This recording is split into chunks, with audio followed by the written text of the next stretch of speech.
Hi, I'm Top Hat John, and welcome to Top Hat John's Motor City, the show where we talk to and about people and the automobile. Well, in this show and the automotive world, we wear a lot of different hats, and we're going to show you some of those.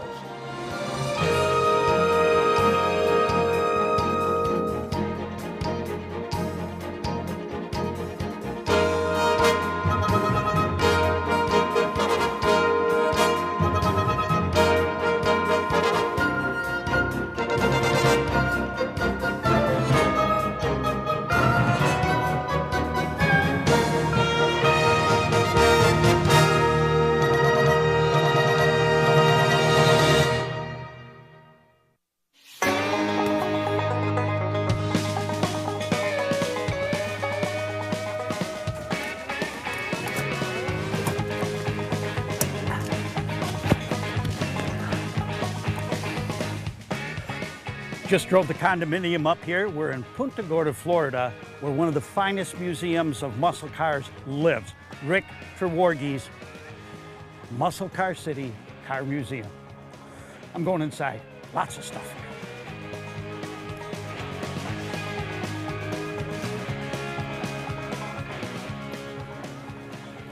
Muscle Car City, what a great place. They've got more than just automobiles in here. Wonderful place to start, right here in the restaurant where they have wonderful vittles.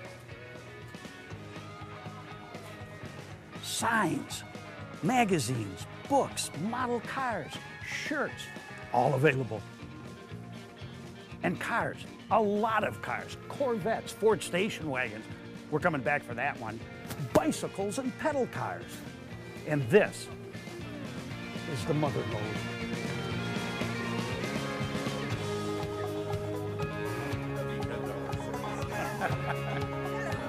Hello.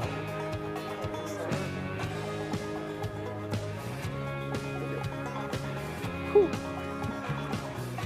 Okay.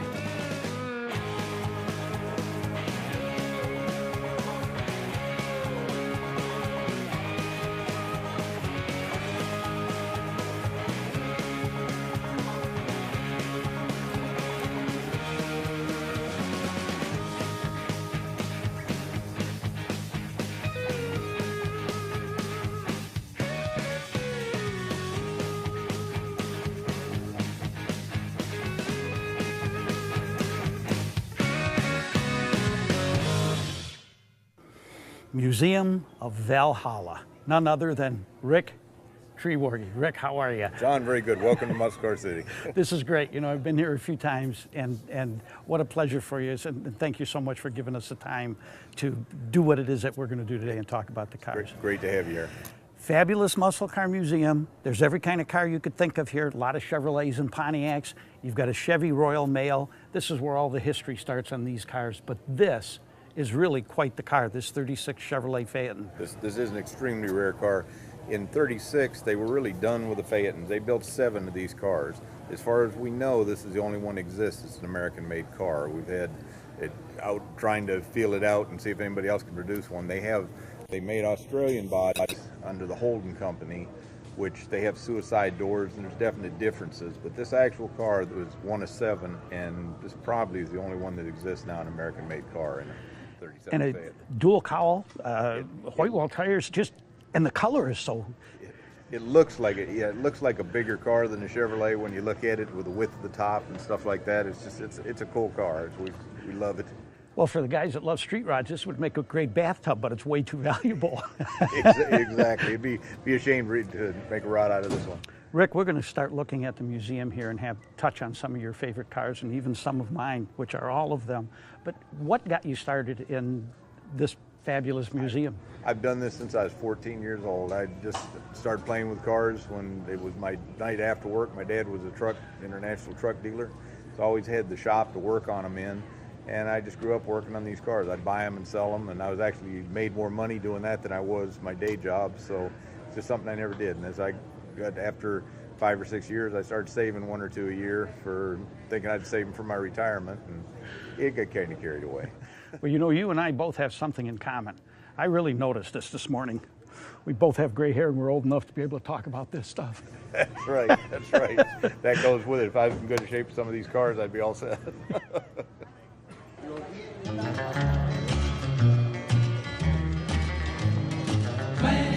Miles across the sea, Santa Catalina is waiting for me.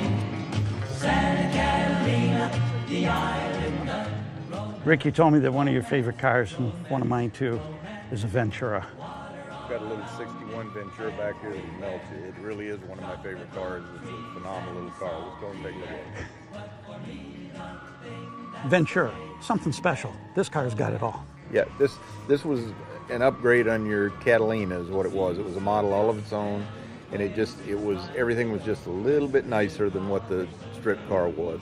The interior is different, the trim is a little bit different, and it came pretty much, the 8-lug wheels were not standard, but they were on most of them, and it just was a great model for Pontiac that year. And it's a beautiful color on here with that silver embedded in the side, as all Venturas have. I'm in love with the car partly because of the color. You know, it is the blues just melt me when they're done right, and this with the multi-tone interior and everything else, it to me is exactly right. It looks the part. And 4-speed tri-power. That's mandatory. You know, Rick, the only other thing that would make this car outstanding, a step up, and is if it was a Royal Bobcat. Yeah. We've got one GTO over there, Royal Bobcat, but this car is not. Or they did this in Super Duty also. So. Well, you know, that's a good point, because in 1961, that was the only year that the step up from the 389 Super Duty, which was factory, would have been the 421, but that was over the counter only. And then in 1962, all the rules for drag racing with NHRA had to be factory installed. Right, correct. Special car of 61. Yes, it is. This is a good straight example. It really is. Well, Rick, this is what these 1961 Pontiac Venturas are all about. Tri-power 4-speed. Oh yeah. This is amazing. These little cars, everybody brags about the GTOs, but this was out, 3-4 years earlier. Same power, about the same weight, and this is a phenomenal little car. That drivetrain is just coveted beyond belief, as far as like everybody wants this. When you talk 389 tri-power, everybody knows what you're talking about in a Pontiac. You know, it was really interesting. Sorry I interrupted you there, but I'll lose the thought. It was very interesting that Pontiac brought the tri-power out in 1958, and it lasted all the way till 1966. And that was literally the engine that they put in that GTO as an option. Yep, exactly. It just the fact that GTO was a mid-sized body is what gave it all the height. But these bodies weren't really much heavier than GTO. It was, you know, this car was like a sleeper in its day. Nobody expected what this was. There were a lot of these out with 2 barrels on them and stuff. When you made it this 425 model, there wasn't anybody wanting to play with this car. These cars were fast. Yeah. And when you refer to the 425, just so the audience understands, it's not 425 cubic inch or 425 horsepower. It was referenced as the 425A trophy engine. So that's the nomenclature on it. But what a phenomenal... Like you said, that some with 2 barrels. My dad had a 1960 Pontiac with a economy 2-barrel, 215 horsepower. Geez, we used to put 2x4s in the front end to raise it up and go right around and down. No thing. Suspension meant nothing in those days. Put 'em up high. NASCAR, they were winners. Drag strips, they were winners. Streets, they were winners. And when Pontiac GM had the ban on the drag racing and the NASCAR stuff, they brought the GTO out for the street, and they just kept right on winning. Yep. Let's shut the hood and look at this car. It's too beautiful to look. The body on this car is absolutely phenomenal. For 1961, if you had this car in 61, you were somebody.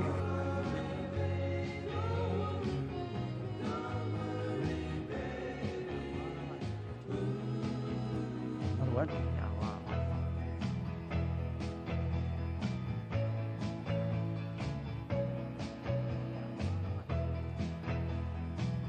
What? It's good. It's rain.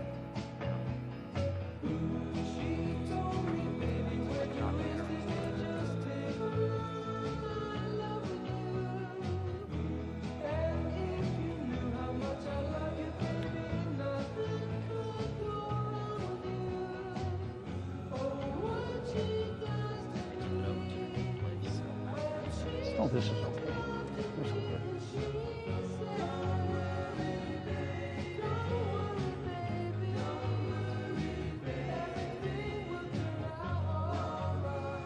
And Rick, after the 61 Ventura, what's your next favorite car? Corvettes.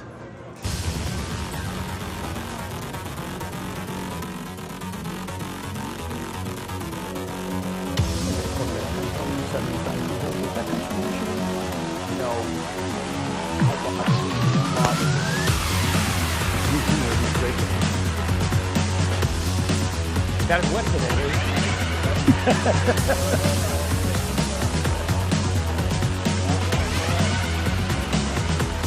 There's a couple.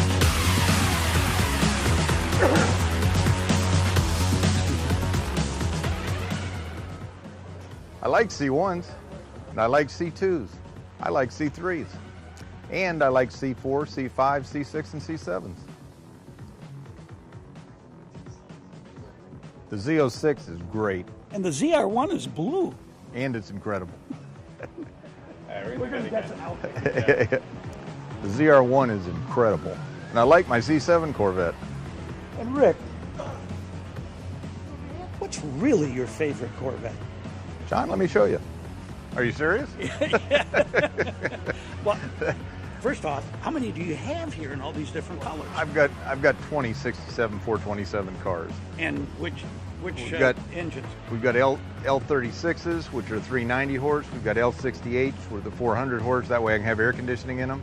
The L71s are, of course, the 435. They're like the king of the hill. We've got a lot of those. And I've got L89 also. The aluminum headed version. Correct. Now, which one of these have you driven the most? I've driven all of these quite a bit, to be honest. This particular car I have, and the blue one I drive quite a bit. That's radio delete, and it just extremely. Some of them are a little faster than others, and you pick that up over time. You know, it's a 427, and there's nothing like opening the hood so that you can see the beauty of it. This is even correct as, this one I can't get it to hold up there for me, so I'll just hold it there for a second. Just go. There I go. Now, there you go, okay. It's even got the correct overspray on the intake manifold like factory. This car is an NCRS Don-Toff car. Everything on this car is guaranteed correct. Well, I like them too. Can't go wrong with a 427-67.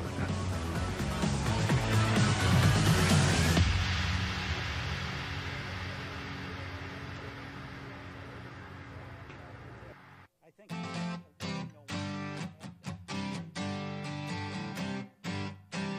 different here. This is a resto mod. It's not a stock car like most of what you have. Split personality. Yes, this has got a late model chassis, a C3 LS3 motor in it, 6-speed automatic transmission. This is all the features of your new car with the looks of the old car. There's a real place for these cars. They've become real popular in the last 4 or 5 years. Used to be sacrilege to do this to one of them. Now it's a big thing, and this car is absolutely gorgeous, and it drives like a brand new car. And the interior really fits the resto mod. It's all custom, but it is resto mod.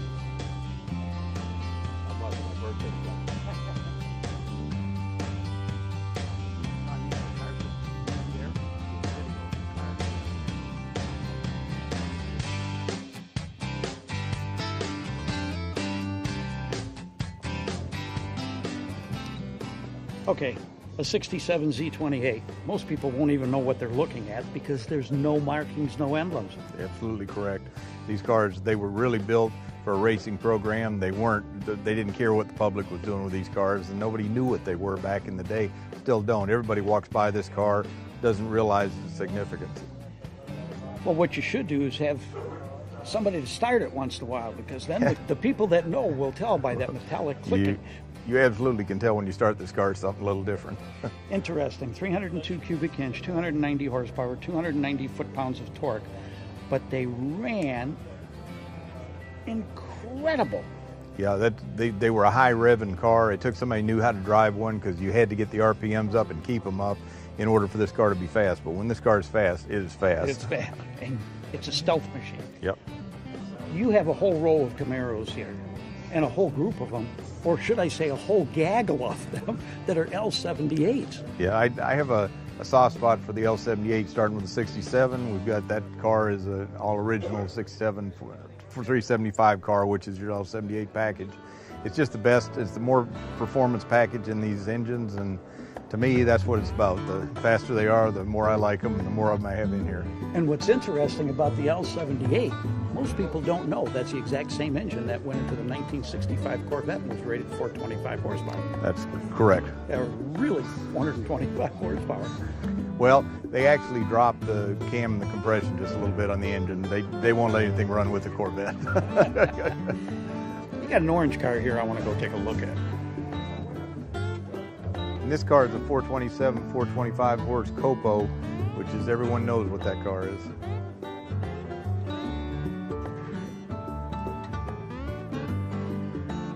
I didn't have John in mind when we put that sign on the windshield.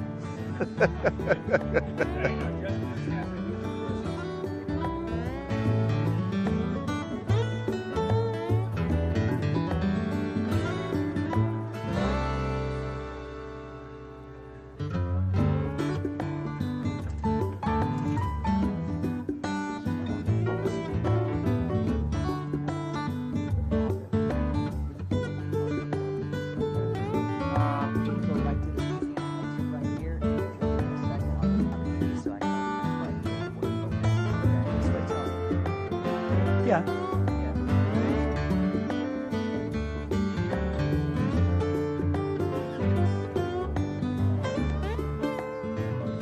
So Rick, what's your favorite L79, L78, or LS6 Chevelle?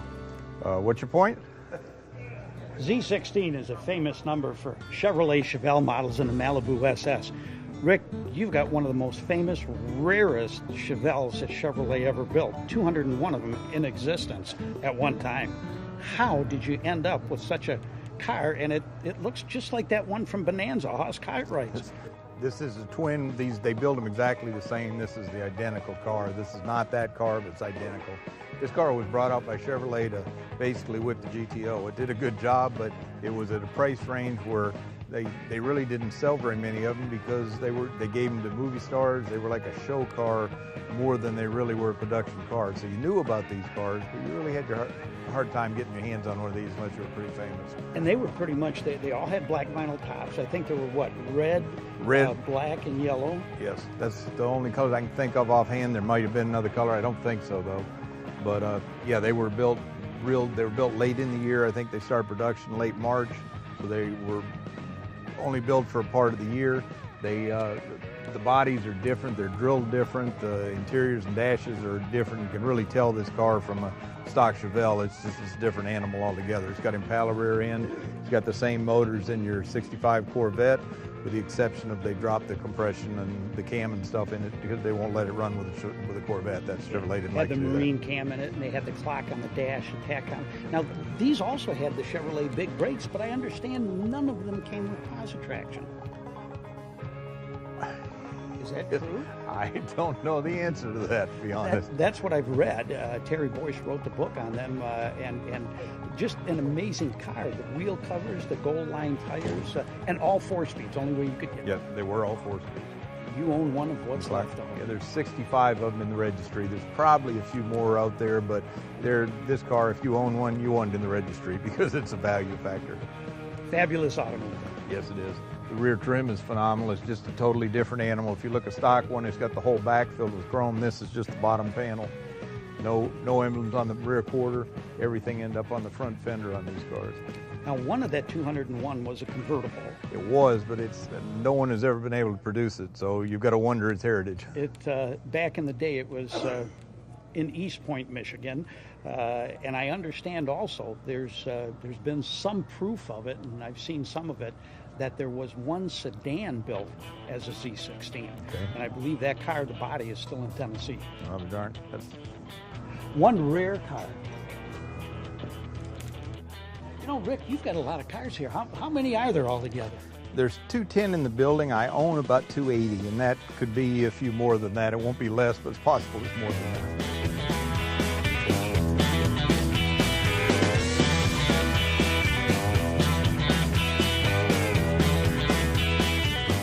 Rick, you've got a whole bunch of beautiful Chevrolets here out of the 60s, most of them SS models, and a lot of 409s. These are all 425 horsepower cars. These cars from 58 up, every one of them's a big block car. Most of them are the high horse cars. You see these Impalas, you don't realize they were made to be fast cars also. You usually see a 283 or 327 in them.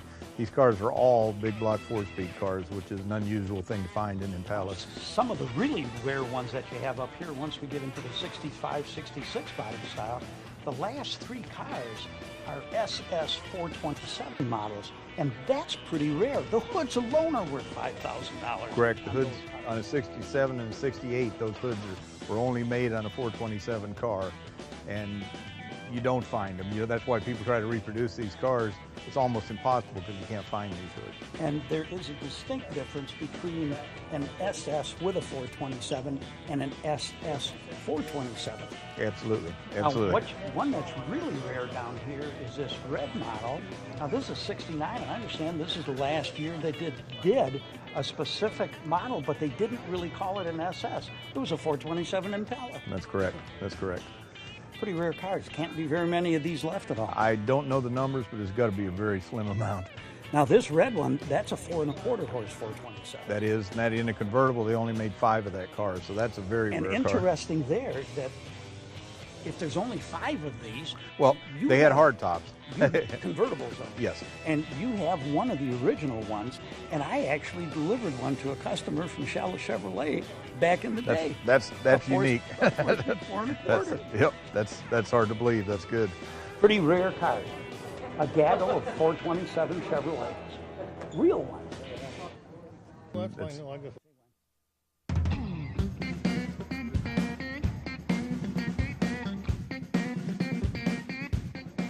And if Oldsmobiles are your forte, the whole group of 442s, beginning with this first model ever produced in 1964, Oldsmobile 442, when it really did mean 4-barrel, 4-speed, and dual exhaust. 64 was a half model year that used a high-performance 330 cubic inch, 315 horsepower Oldsmobile police package drivetrain.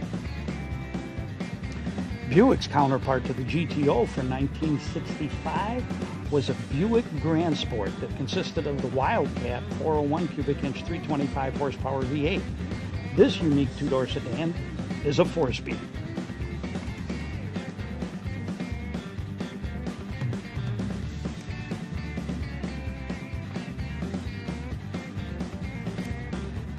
Two important features to identify a Monte Carlo SS is on the deck lid the emblem that says Monte Carlo SS and the rectangular, in most cases, dual exhaust. This one has a round pipe on it. You know, Rick, black cars are way cool. And these SS 454 Monte Carlos in black with a 4-speed like this one is, this is pretty rare. Yes, it is. The black does a lot for this car too. The body, it makes it look a little longer than it is even. Another one, according to Terry Boyce's book, and I don't remember whether it was 70 or 71, supposedly they built, I believe, somewhere around 6 or 7 of these with the LS6 motor in it. I've never seen that. That'd be unique. I'd like to see that. What a car, a real 454 SS Monte Carlo and a 4-speed. Rick, you've got a whole crew of 55, 56, 57 Tri-5 Chevys. And what's your point?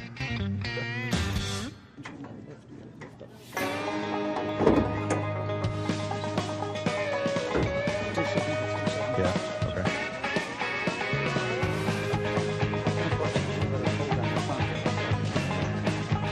Big cars, when they make them badass, it's just something different.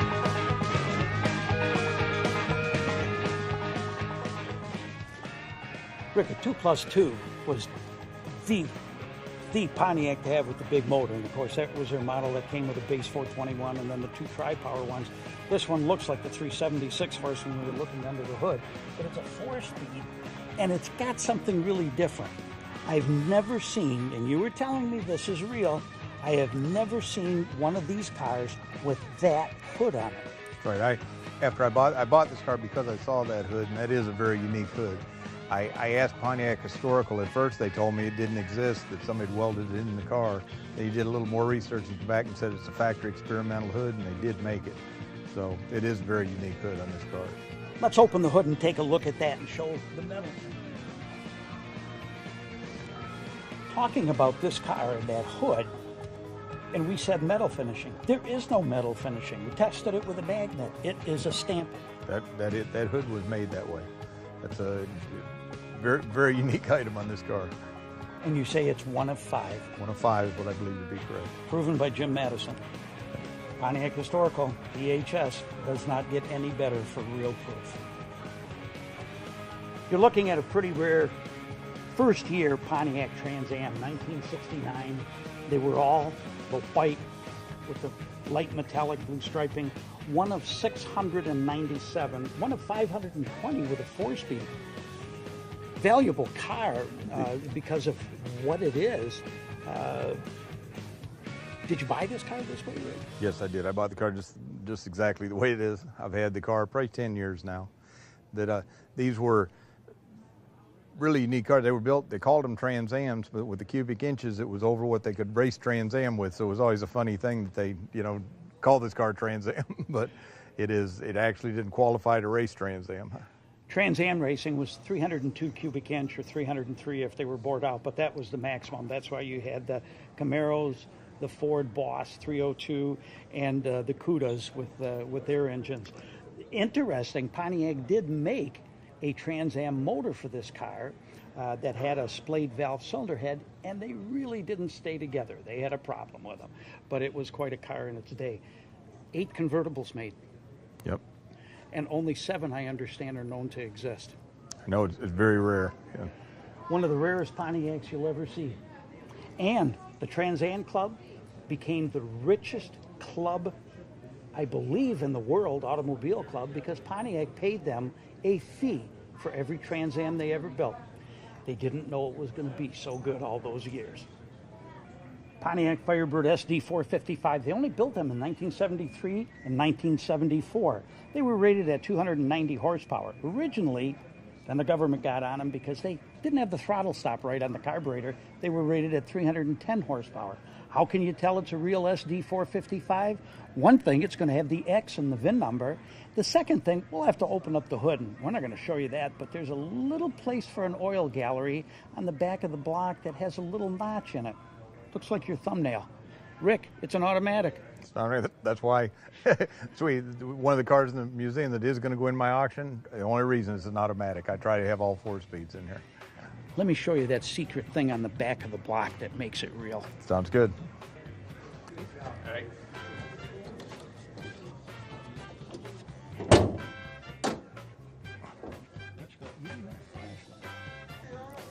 Rick, this is, I think that's called Orbit Orange, and it looks like a Ram Air GTO Judge. And you got a couple of them here. Got a 69 and a 70. And Orbit Orange looks awful yellow, don't it? Yeah, it sure does. Not like the Carousel Red that Jim Wangers called it. But now this is different. Rick, there's a car museum, but that is a boat. Now, I grew up with these on the Detroit River. I used to go there and watch these boys race these when they had the Allisons, and of course that's a turbojet. But why the boat? I bought that for a shock factor. I've got a lot of large memorabilia in the building, that being the largest. It's one of those things I liked, and when you walk in, you don't expect to see it, so it makes just a pretty unique thing to have on the back wall. I can see this with maybe a recording of that thing going down the river, just the sound. Yeah. Those were pretty amazing boats when they're running. This one hasn't run in a lot of years. I've sat in the cockpit of that. I can't imagine it at speed. It's got to be quite a feeling. Well, sitting in the cockpit at that angle, all I can think of is I'm going over. Well, yeah, you don't leave. If you were at that angle, you are going over. I remember the sound and just watching them. I watched them for years as a kid growing up on the Detroit River, seeing them go 200 plus miles an hour. Yep. That particular boat, that was the first one in the series, and that one broke 200 miles an hour. They got over 300 miles an hour before they get done with the sport. So it's like when they went, and you pretty much cashes in. What a ride. Rick, you've got a lot of cars here. How many are there altogether? There's 210 in the building. I own about 280, and that could be a few more than that. It won't be less, but it's possible it's more than that. You told me a little story about how you bought that boat, Bernie Little's Budweiser.